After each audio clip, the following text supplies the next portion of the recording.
So let's dive into a bit of a cautionary tale from the digital world. It's a story that really shows how one tiny, almost invisible mistake in a website's code can spiral out of control and have absolutely massive consequences for thousands of people.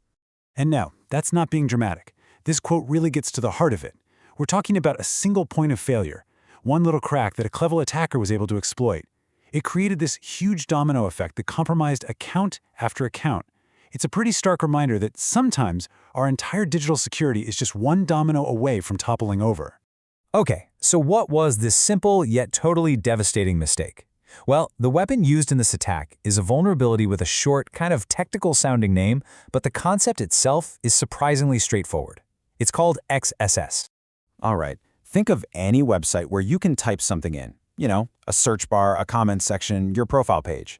XSS happens when that website is just a little too trusting. It doesn't properly check or, sanitize what you've typed to see if it contains dangerous code. It just assumes it's all normal text, and that opens the door for an attacker to slip in their own malicious instructions. So we've got the name of the culprit, but how does an attacker actually turn that tiny flaw into a full-blown hack? Well, it turns out it's a pretty sneaky three-step process.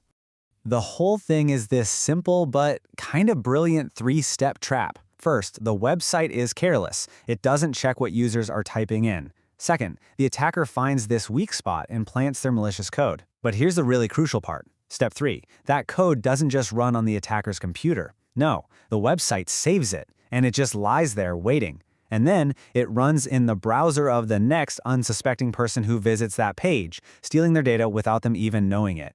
Which leads us to the big question, right? We know this hacker's code is running secretly in their victims' browsers. But what's it actually stealing? What's the grand prize in this whole heist?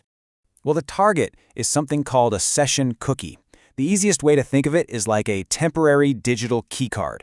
When you log into a website, it gives your browser this little keycard so you don't have to re-enter your password on every single page you visit. It's the very thing that keeps you logged in. And this is the end game. Once the attacker's hidden code steals that session cookie, that digital keycard from another user, it is game over. The hacker can just take that stolen keycard to the website and the site lets them right in. No password needed. The website is completely fooled into thinking the hacker is the legitimate user. So this entire chain of events, from a simple coding mistake all the way to a complete account takeover, it all leads us to one really important and honestly very personal lesson about how we all use the internet. The big lesson here is pretty simple, actually. You should probably never blindly trust every single website you use. This whole incident is a powerful reminder that when you use a site, you're placing your trust in the people who built it. You're trusting they didn't make a simple mistake like this one.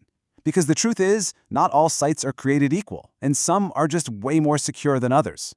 And that's really the question I want to leave you with. It's a chance to kind of reflect on our own habits as you go about your day online, logging into all your different accounts. Just think for a second. Which of those websites are holding your digital keycard right now? And how much do you really truly trust them to keep it safe?